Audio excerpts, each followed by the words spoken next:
Hey guys, and welcome to another episode of Woke by Accident podcast. Today we have a special guest, Lisa Woolfork from the Stitch Please audio show, along with Levi from the Forefront Radio.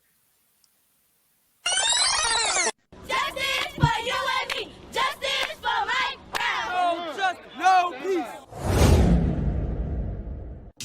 After the death that shook the entire country, I decided to step up as a community activist and create a global podcast, Woke by Accident. Here, I amplify compelling news stories and matters impacting African Americans and their communities. My goal is to give a voice to the voiceless and have the difficult conversations needed to advance relations and matters of race. Tune in to Woke by Accident podcast. I am your host, Jen, and it is streaming on all of your favorite streaming platforms, as well as our website, www.wokebyaccident.net. Thank you for listening and take care.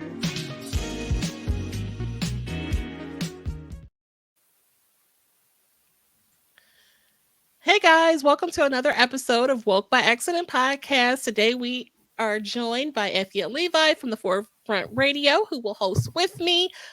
And we have Lisa Woolfork from the Stitch Please audio show. Lisa Woolfork is a scholar, sewist, community organizer, professor, and podcaster. She is the founder of the Black Women Stitch sewing group where Black Lives Matter and the host of the fabulous audio show called Stitch Please. Welcome to the show, Lisa.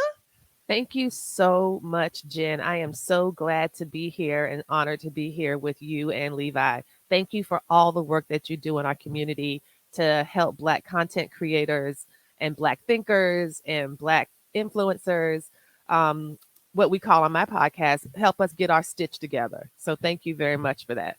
Oh, thank you. I appreciate that. And I love the work that you do. I definitely love the work that you do. I come from a family of sewers. I sew a little tiny bit. Uh-oh, you shouldn't have told me that. Uh-oh, now you're in trouble. I'm going to be on you every month. Hey, Jen, you sewed something yet? Hey, Jen, you plugged in that sewing machine yet? Hey, Jen, you want to make a scarf? It's wintertime. See, look, my niece broke my sewing machine. It What? wasn't a very good one though. It was like a little cheap. I think it was like a beginner sewing machine, and it was so cute. It was pink and green, and she's like, "Oh, show me how to sew," and that child broke my Oh my sewing gosh. machine. See, people play too much. There's certain things you just can't loan out. Yeah, It's like either you can have it, but yeah, there's no use in my sewing machine. Not yeah, unless not unless you have the resources to pay for repairs or replacement. But otherwise, I got a little play machine for you. You can use that. yeah. I'm definitely gonna get another one because I do, and I have some ideas for making some things. Like, I have like a bag of my father's old ties, and my Yes. father passed away in 2016, and I want to do something. I want to like cut up his ties and Yeah. make something, but I just don't know what yet. There's so many things. I've seen people do these really beautiful tie crafts. We can talk about this after the broadcast. Yeah, I'm for sure you sure, don't, I'm sure you don't want me totally. to tell you the whole list of projects I might imagine you could make with men's ties, but I think it'd be a Okay. beautiful tribute and a great memory for you. Yeah, and Yeah. it's so funny that I brought that up because it came to my mind when looking at your fabulous studio with all the threads and all of that, and like I want to make something because I'm like so into crafting. So, Yes. but yeah, I appreciate that and the story behind it. So Lisa's going to talk about her projects, what she has been doing with Stitch Please and the group Black Women Stitch. I really want to hear about that, and then her experience with the Charlottesville, Virginia 2017 protests, where there's an incident there you guys may remember, where hundreds of white nationalists converged to Charlottesville in Virginia to protest the removal of the Confederate monument. So we're going to talk about that as well. And so first, share with us about Stitch. Okay, so Black Women Stitch is a sewing group where Black Lives Matter. And I created this group because I thought it was vital that Black women, girls, and femmes who often find ourselves in isolation in mainstream sewing communities could have a site, a place, a resource for belonging. And that is something that I absolutely wanted to do, something that I thought was vital and necessary. I believe that it is important that for it's important for Black folks to have leisure activities, hobby activities, things that are restorative, things that bring joy to our lives. And we should be able to practice these things in community. What I had come away with after my experience of racist and white supremacist terrorism was that the communities that I had previously been part of as the lonely, only Black person, or maybe one of two at the absolute most, was that the communities were not capable, these majority white, all white communities were not capable of providing the support that I needed, um, part- particularly after a white supremacist terror attack, particularly after um, really demonstrated an active white supremacy and anti-Black racism. They are not equipped to deal with that. And the way they want to deal with it is to ignore it, which puts an additional kind of feeling of outsiderness. Mhm. And it had been, and I had been doing this for many years. I had been sewing what I call sewing with the whites for many, many years, decades, and still have, some friends or some acquaintance connections of people that I know. But when it comes down to it, because sewing is so meaningful to me, it became necessary for me to create a new way to be in the habit and the space and the practice of sewing. Because I love it so much, Mhm. I realized that I am no longer willing to audition my humanity in exchange for doing something I love. And that is often what being in these groups felt like. It felt like I was clearly their exceptional Negro. I was the one, it just felt Mm. like I was the person that they would say, "Oh, we know this Black girl, and she's real smart. She teaches at the university. Oh, yeah, I'm not racist. I know a Black person, and we're very friendly and cordial," like that kind of thing. And Mm. I am completely committed to centering Black women, girls, and femmes in sewing because I believe it is necessary. I believe it is an ancestral craft.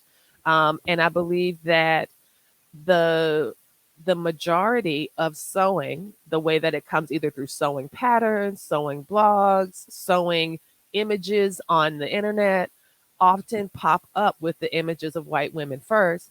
Mm. And so I just wanted us to be able to see ourselves, and I wanted to essentially build what I needed. And that is what helped me to create what I have currently and what I'm hoping it will be the foundation for future growth. Phenomenal, phenomenal. Mm. In 2017, Charlottesville, Virginia, there was a protest where an incident occurred where hundreds of Christian extremists, white supremacists, white nationalists came to a protest involving a Confederate monument. The Unite the Right rally became one of the most deadliest things we've seen in recent history when a car rammed into a crowd of counter protesters, killing Heather Heyer, and many others were also injured, which tells me that although white supremacy exists, they don't care whether you're white or black. They will still use their alleged authority to discriminate and cause harm. So while you were there, tell us about your experience in protesting the Unite the Right rally in Charlottesville. I need to back up a little bit because the August 2017 rally is the one that most people know about. What the truth of the matter is that Charlottesville, Virginia had white supremacist rallies, including those with fire, starting in May. There was a rally in May, there was a rally in June, There was the Klan came in July, and then in August, that's when it was Nazis, neo-Confederates, white supremacists, National Socialists, like a whole like confederation of white supremacists. They were coming because they were upset that our city council had voted to remove their Civil War participation trophies. These are racist relics that were designed and installed in the 19 teens, 1920s to establish public space as for white people versus black people. So you put a Confederate statue in this park, and that's the white park. And then you build another park across town and you call it the Booker T. Washington Park, and that's for the blacks. This is exactly what happened in Charlottesville. Like these are just basic facts. There was a fundamental misunderstanding about what a Confederate statue is. There were folks who who revered them and loved them because they revere and love the Confederacy. There are people out there who you might imagine do not believe anything to be racist, not even slavery. And so they were very upset that we were going to take away their Civil War participation trophies. And so they thronged in to defend white supremacy. They saw in us removing their racist statue something about their own quality of life being diminished because there were no longer state and city funded monuments to a white supremacist republic that failed to overturn the country. When you think about it, the idea that even that we have U.S. military bases that have the name of Confederate generals on them show that this country cares way more about whiteness than it does about democracy or anything else. And I participated in these rallies. I did some teachings. I sewed for a creative arts team. I worked with the media team and offered and did trainings. And so it became really important for us here in Charlottesville to contribute all that we could to the narrative about Charlottesville. And that's one of the reasons that I got so involved, because the media was telling one story and they were telling it all over the place, but it was not the whole story. And in some ways, it wasn't even the true story. And so this happens a lot when a city gets turned into a hashtag. Everybody else becomes the expert and you get reduced to content. And that is something that we definitely struggled and pushed against. But we're also really happy to report that those statues, our racist statues, are gone. Okay, good. So, and we're still here, and that means something. And what was the aftermath like after after that? Because I mean, you lived there all the time, and you've kind of seen like what things were like before and after. I think the aftermath, personally, for me and my spouse, who were both there when the car came through and killed Heather Heyer, it was personally incredibly difficult. It's the kind of thing that really does change your life forever. And there are folks who were way more affected than we were. People who have physical injuries in addition to emotional trauma, things that they have yet to recover from still, because they got caught under the wheels of the car, like those kind of things. But I really don't believe I can't honestly say that I've seen like lots and lots of change or progress in this community. And what we've seen is the desire to pretend or to kind of put on a quick, pretty face, to say that everything is different and we've moved on and look at our compelling story. And that's not the case. The reason that our statues are gone, it was not because Heather was murdered. Heather was murdered, and there were still judges saying that the statues were innocent, that the statues didn't do anything wrong, that to remove the statues would hurt the community because people in the community love the statues. I mean, it was just, none of it was this thing happened and this triggered another thing. Not at all. It was still constant pressure. It was still lawsuits. It was still all manner of demands to just have the racist statues removed. And that, I mean, it's really, it's just appalling, and it makes me concerned for the future of this nation and what type of democracy it really wants to have. And when I look around, I am really concerned about this preoccupation with the white birth rate, this whole replacement theory nonsense, all of this kind of panic about white people not being in as much power as white people once were, when white people still have a lot of power, still have Yeah. more. Like, what was that? I think it's some kind of statistic that says like the average white family has a net worth of like $125,000, but the average net worth for a black family is like $17,000. I mean, it's just these gaps are real and they come from systemic things. It's not just, yeah. So I think I'll just land there. Racism is The bad reality and it of sucks. what we see in today's society is that they want to paint an illustration of a postmodern, colorblind society. And I like one of the quotes that Maya Angelou said. She said, if someone shows you who they are, believe them. America, since its inception, has been built on genocide and deleting people and things of that nature. And we have to call it out for what it is. So I appreciate your work in doing so and the efforts that you take to expose these truths. Thank you. Thank you so much. And I think that it's worth pointing out too that projects like the 1619 project are now being rendered unlawful by lots of different states like Oklahoma, Texas, Florida.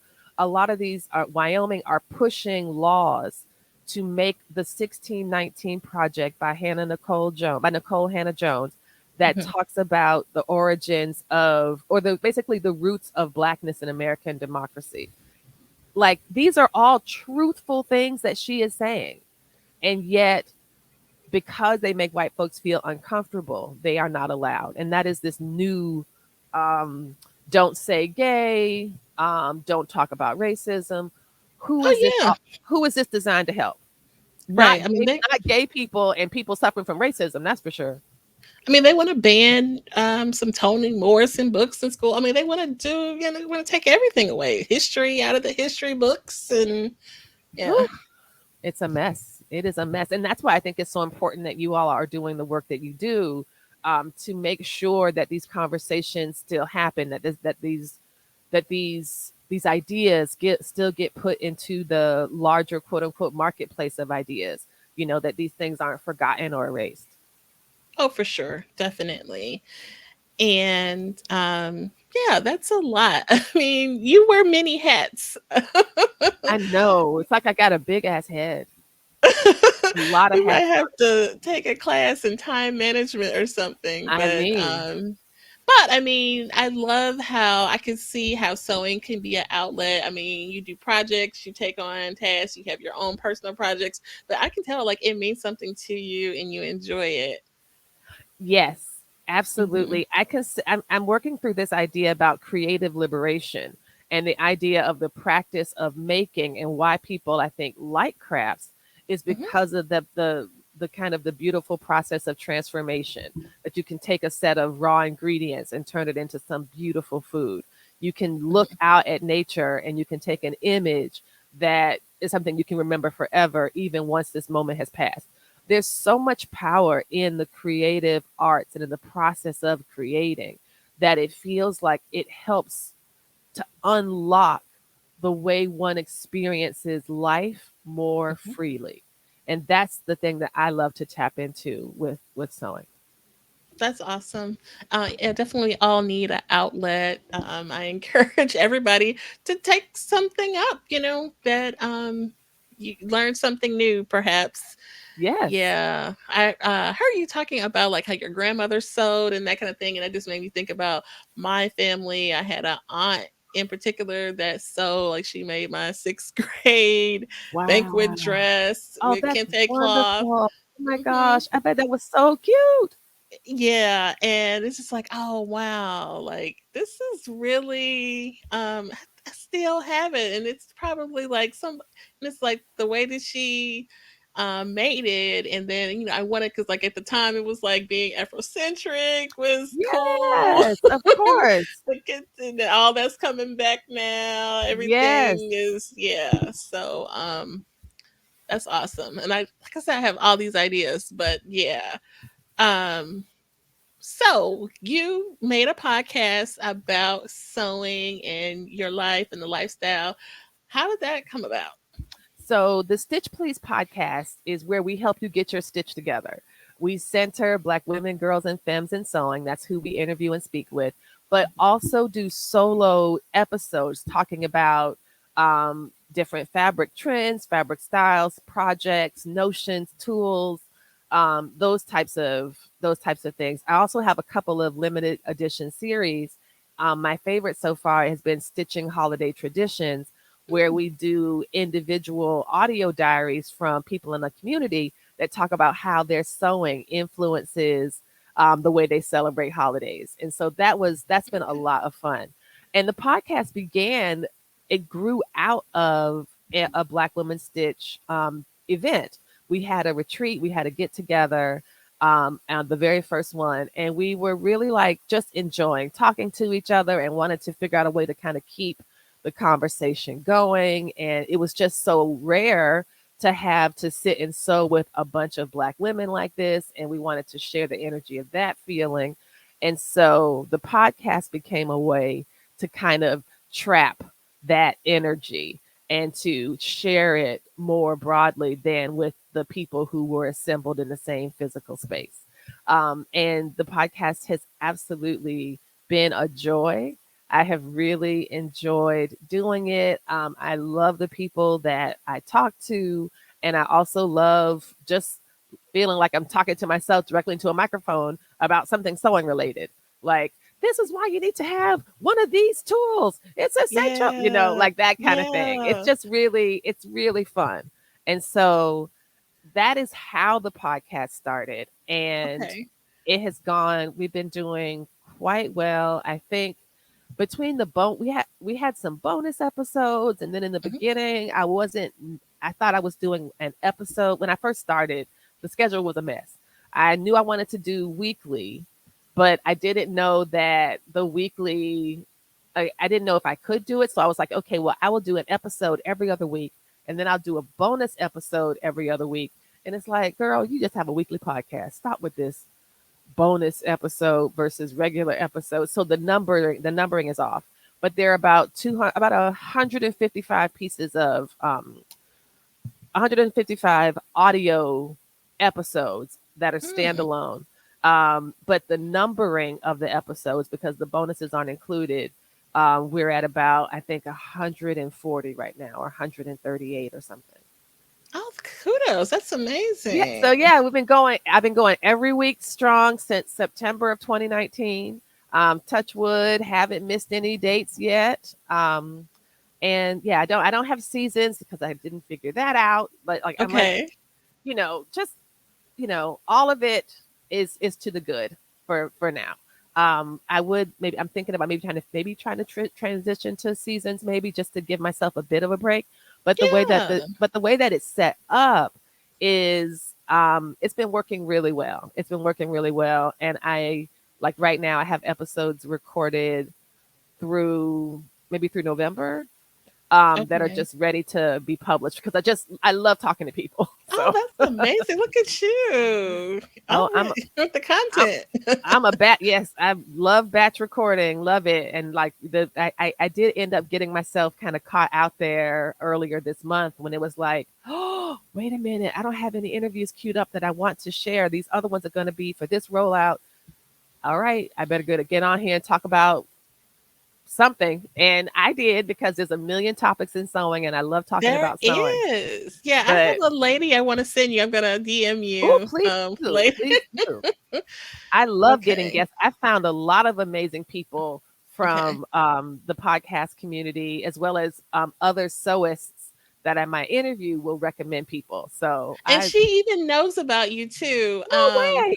Yeah, we were in a room talking. I want to say the house we just set up on Clubhouse or something, Oh and she wow. popped in, and we were talking, and I think you just missed her when she had to hop out or something like that. And she makes these headbands. Oh.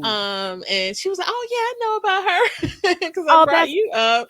oh, that's Yeah. awesome. Look at you. Look at Mhm. you pulling community together. Look at you organizing and You helping people know, get what they need. Look at you. You it just connector you. it comes together sometimes, you know? I love it. I love it. Yeah. So, Levi, do you have anything else to add or ask Lisa?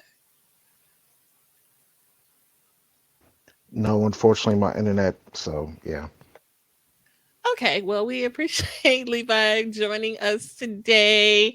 Let's see. Tell us where we can find this podcast. Okay, you can find the Stitch Please podcast on anywhere you look, anywhere you get your podcast. It's on Apple, Pandora. It's an Alexa skill. If you say Alexa, play the Stitch Please podcast, they say it'll play it. I don't know because I don't have one of the spy bots in my house. Um, and then you can find it on Audible, Spotify, Podbean, all manner of podcast players. And you can also find it directly on the Black Women Stitch website, which is www.blackwomenstitch.org. And if folks want to support the work financially, there is a Black Women Stitch Patreon page if you want to contribute monthly. And there's also a Black Women Stitch Act Blue page if you want to make a single tax deductible donation. Awesome. We will have those links posted in the notes. We encourage you guys to support. Lisa's doing amazing things and she is educating people. I just love that you're a professor too. Like, I love that. Come on now. Got the Instagram out there too. Yeah, so we definitely support our creatives. So kudos to you and everything that you do. Thank you so much for this opportunity. This has been such a really nice time. Thank you, Jen. Thank you, Levi, for the invitation. I just love how this grew out of your Clubhouse club. I just happened to be popping in and we started talking. And the next thing, I think it was Levi that was like, hey, let's get you on the podcast. And it's like, haha. Yeah, Yeah. we So this have has some been, really good ideas that just kind of come around. yes, So it was really cool being around other people that, get it, yes, that get it, that get Yes. it. And that's in some way what Black Women Stitch itself is about. Hmm. And the Stitch Please podcast as well. Like, and I've talked to folks who take the podcast who say, I listen to you while I'm sewing and I love it. So it's nice to be kind of a companion in that way. For sure. All right, guys. Well, we thank you guys for listening. You Thank you guys so take much. care. For Thank you sure. again. You're welcome. Take care.